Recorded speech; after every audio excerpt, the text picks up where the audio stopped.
I worked with Stephanie Hernandez recently on a men's mental health awareness I saw seminar at the winery, which went pretty good. We want to do another one. We actually got asked when our next one's going to be. We haven't sat down to talk about it yet. Man, I'm such a huge proponent, geek out about stuff like that. It's so stigmatized. It's like we're not allowed to talk about it. Is that something that just kind of found That's it? why we're here. Yeah. I mean, obviously being a veteran, I mean, that's, there's kind of a heightened awareness. I've been in the Air Force. But is that kind of something that found you, or how did that cause end up at your door? That cause ended up at my door for personal reasons. Back when I was 13, I tried to take my own life. Guys weren't allowed to talk about it. I was told, boy, men don't cry. You can't do this. You can't do that. And I was just I love being a Gen Xer. I really do. But it did take its toll in regards to being made fun of or being pushed constantly to live to expectations you would never reach. So it got to a point where I was just done. I praise Jesus that I had friends that cared enough about me to check on me that night. Yeah. And, take care of me and get the pills out of my throat and call the do all those things. Yeah. So to me, it's very personal because after I went through that and graduating high school, one of my good friends, he decided to take his own life. And he had, from what I understand, changed his mind. So he was doing it via carbon monoxide poisoning. And he actually ended up changing his mind, and they found him in the laundry room. But he'd already Poisoned himself. Yeah. So he was in between the garage and the laundry room. And then I had a good friend of mine who was in the military who took his life after. It was just, there was just a series of events that made me realize that, hey, men's mental health is something that needs to be talked about. It needs to be brought forward and be made aware. Yeah. I've heard too many people that, I've talked to people that have wanted to kill themselves, and I've just sat with them for hours and just listened to them and just supported them, just so, they make sure they make it one more day. To me, an organization I love is 22 a day. I mean, there's 22 veterans a day take their own lives. I mean, there's stats out there on how many people, just non-veterans or period, how many men take their lives a day. You live through standards that you just, for some reason, there is impacted, and guys can't have feelings or whatever else the case may be, and they just have nowhere to talk to. Right. I know there's so many guys out there, thank you, sir, that are just feel alone. Yeah.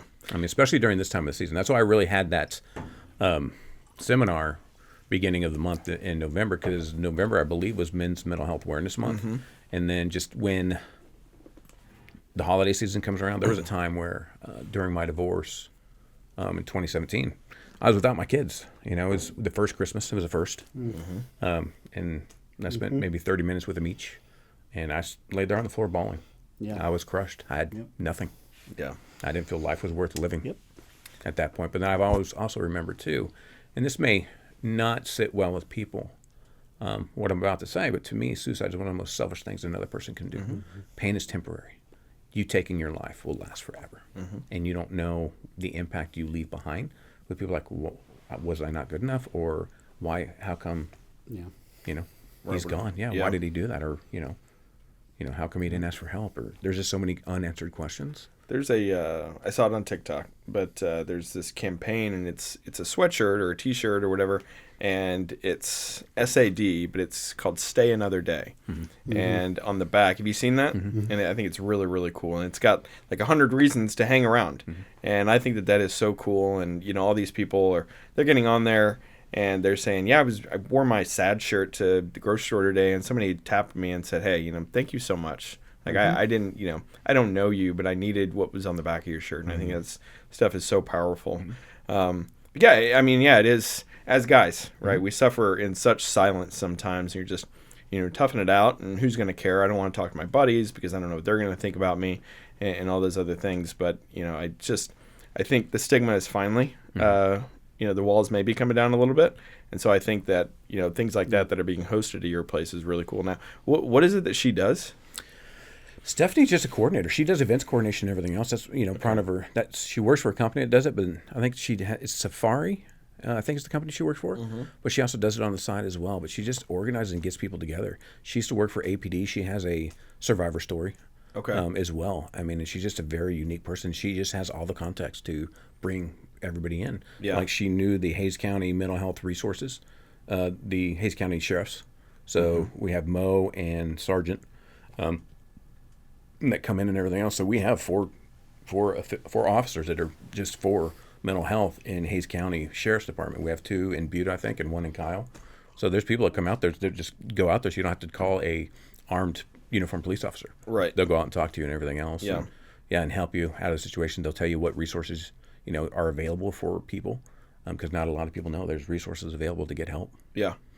So and I think that's fantastic. Because my expectation is that I'm just going to weather it, but a night becomes a day, becomes a week, becomes a month, and then it's just been a crappy year. Mm-hmm. You know what I mean? I think we can all probably unfortunately relate to that, and then you just on the hamster wheel of sadness, So one of my big things, reason why I wanted to have that one at the winery was primarily for a lot of the ladies too, because there's symptoms or signs you can look for in your boyfriend, your husband, your son, that you can actually see, okay, what's going, maybe it's some cues you can pick up on, and then just maybe start opening up the conversation of saying, hey, what's going on? Are you doing okay? And just things like that. Because I'll reach out to friends when I haven't heard from a long time that I know that have been on the verge. Yeah. I'm like, hey, guys, what's going on? And just like that, just cues to pick up on. What are some of those? I want to say inappropriate jokes in regards to, I'm just going to, right. shoot but there's always truth in kidding. Absolutely. Always truth in kidding. Yeah. So you can always just, when people are making jokes like that, or I'd be better off not here. Right. Or, y'all would be better without me. Things like that, little comments like that, or just withdrawing. So withdrawing is a big one. Yeah. So, one of the best ways the devil can get a hold of you is in isolation. Mm-hmm. So to me, there's a time for solitude, and that's good because you're actually spending time with Jesus and reading your Bible and everything else. But it's when you start pulling away from that, the devil can really play with your mind. He really can. And almost everybody I've known that has taken their lives has been in that point of isolation. Yeah. Mm-hmm. So a lot of the withdrawal, a lot of the pulling away, a lot of the I don't want to talk to anybody, I don't want to see anybody kind of things.